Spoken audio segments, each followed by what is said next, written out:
જે પ્રતીક છે એક પવિત્ર પ્રેમનું, જ્યાં શીશ ઝુકાવતા જ ભક્તોએ સાચા હૃદયથી માંગેલી મનોકામના માતાજી પૂર્ણ કરી દે છે। એવા મહુવાના ભવાની માતાના ધામના આજે કરવા છે દર્શન। ભાવનગર જિલ્લાના મહુવાથી 5 કિલોમીટરના અંતરે આવેલ ભવાની માતાનું ધામ શક્તિના સ્થાનક તરીકે યુગો યુગોથી પૂજાતું આવ્યું છે। કુદરતી સૌંદર્ય અને કુદરતી વાતાવરણથી ઘેરાયેલું અરબી સમુદ્રના તટ પર બિરાજિત થયેલા આ મંદિરમાં કૃષ્ણ અને રૂકમણીના પ્રેમની સુવાસ આજે પણ જોવા મળે છે। તો ચાલો જઈએ મા ભવાનીના આ પવિત્ર સ્થાનકમાં। અરબી સમુદ્રના તટે મા ભવાનીનું ધામ। શ્રીફળ, ચુંદડી, શૃંગાર મા ભવાનીને પ્રિય। આ જ સ્થાને શ્રી કૃષ્ણએ કર્યું રૂક્ષ્મણીજીનું હરણ। આજે આપણે દર્શન કરાવીશું એ પવિત્ર માઈ મંદિરના, જે પ્રતીક છે કૃષ્ણ અને રૂકમણીના પ્રેમનું। સોરઠની પાવન ધરા પર મહુવામાં આવેલું છે 5,500 વર્ષ જૂનું ભવાની માતાનું મંદિર। ઐતિહાસિક હોવાની સાથે આ ધામ પૌરાણિક મહત્વ પણ ધરાવે છે, કારણ કે આ જ સ્થાને થઈ હતી દેવી રૂકમણી અને શ્રી કૃષ્ણની પ્રથમ મુલાકાત। આ ભવાની મંદિર 5,000 વર્ષ જૂની, જે કૃષ્ણ ભગવાન અને રૂક્ષ્મણીનું અહીંયાથી હરણ કર્યું હતું, એના ભવાનીમાં સાક્ષી બન્યા હતા।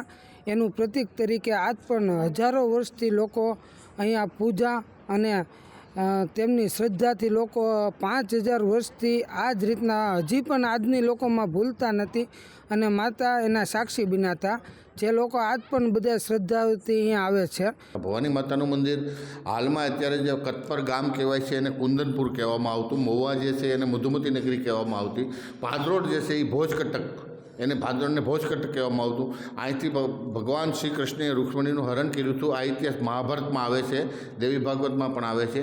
અહીંયા શિશુપાળની જાન આવેલી, પછી માતાજી અહીંયા પૂજા કરવા આવતા, બરાબર। રોજ પૂજા કરતાં કરતાં માતાજી અહીંથી એક બ્રાહ્મણને સંદેશો લઈને દ્વારકા મોકલો, ભગવાન અહીંયાથી દ્વારકાથી આવે છે ને પછી માતાજીને અહીંથી લઈ જાય છે। આ ઇતિહાસ આ મંદિરનો જૂનામાં જૂનો બોલે છે। અરબી સમુદ્ર તટ પર બિરાજમાન મા ભવાનીના દર્શન માત્રથી ભક્તો મંત્રમુગ્ધ બની જાય છે। મંદિરના અંદરના ભાગમાં આભૂષણથી સજ્જ મા ભવાનીની મૂર્તિ સ્થાપિત છે। જ્યારે ભક્તો અહીં સાચી શ્રદ્ધા સાથે જોડી ફેલાવે છે, ત્યારે મા પણ તેમની મનોરથ પૂર્ણ કરશે તેવો વિશ્વાસ રાખે છે। અહીં ભક્તોની મનોકામના પૂર્ણ થતાં તેઓ મા ભવાનીને પ્રસાદ અર્પણ કરે છે, જેમાં શ્રીફળ, ચુંદડી, શૃંગાર, કંકુ વગેરે અર્પણ કરવામાં આવે છે। તો કોઈ ભક્તે જો બાધા રાખી હોય ને જો તે પૂર્ણ થાય તો પ્રેમથી ધરાવાય છે લાપસીનો થાળ। ભવાની માતાનું વાહન સિંહ હોવાના કારણે મંદિરના ગર્ભગૃહમાં પણ તમને સિંહની પ્રતિમા જોવા મળશે। અહીં લોકો દ્વારા આસ્થાથી માનેલી માનતાઓ પૂરી થાય ત્યારે તેઓ માતાને ચાંદીનું ચક્કર ચઢાવે છે, જે પણ મંદિરના ગર્ભગૃહમાં જોવા મળે છે। અને જો કોઈ દંપતીના ઘરે સંતાન ન હોય અને માતાની માનતા માને અને તેના ઘરે જો પારણું બંધાય તો ભક્તો ઘોડિયા પણ મંદિરમાં ચઢાવે છે। એક ઇતિહાસ પ્રમાણે રાજાએ પુત્રી રૂક્ષ્મણીજીના વિવાહ શિશુપાલ સાથે નક્કી કરી દીધા હતા, પરંતુ દેવી રૂકમણી તો કૃષ્ણને પ્રેમ કરતા હતા। ભલે માધવને તેઓ કદી મળ્યા ન હતા, પરંતુ જીવનની આ ક્ષણે તેમણે હિંમત કરી બંસીધરને પત્ર લખી પોતાનું પાણી ગ્રહણ કરવા વિનંતી કરી। આ પત્ર વાંચીને શ્રી કૃષ્ણ ભવાની માતાના આ જ મંદિરે આવીને રૂકમણીનું હરણ કરી પછી વિવાહના બંધનમાં બંધાયા। તેથી માં ભવાનીનું આ ધામ રૂકમણી અને કૃષ્ણના પ્રેમનું પ્રતીક કહેવાય છે। આ સ્થાનક વિશે કહેવાય છે કે લગ્ન વાંછુક કન્યાઓ આજે પણ મનપસંદ જીવનસાથી પ્રાપ્ત કરવા માતાના ચરણોમાં વંદન કરવા પધારે છે। यहाँ आने के बाद बड़ा अच्छा लगा। मंदिर का परिसर और मंदिर का वातावरण बड़ा अच्छा लगा।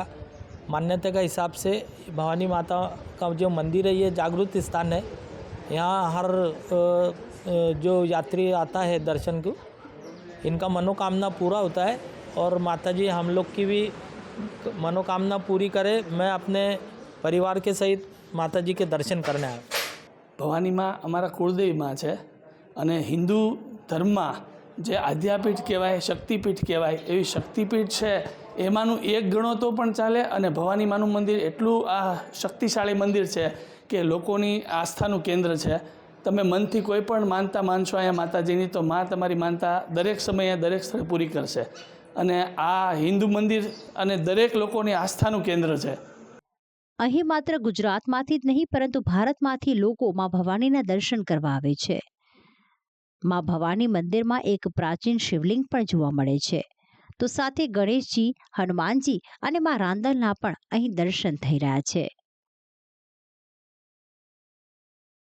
નિત્ય સવાર સાંજ માં ભવાનીની ખૂબ જ સુંદર આરતી કરવામાં આવે છે, જેમાં ભાવપૂર્વક ભક્તો મોટી સંખ્યામાં ભાગ લેતા હોય છે.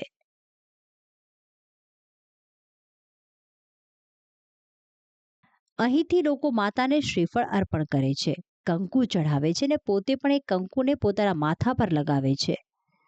ભક્તો માને છે કે ભવાની માતા બધા જ ભક્તોના દુઃખ દૂર કરે છે.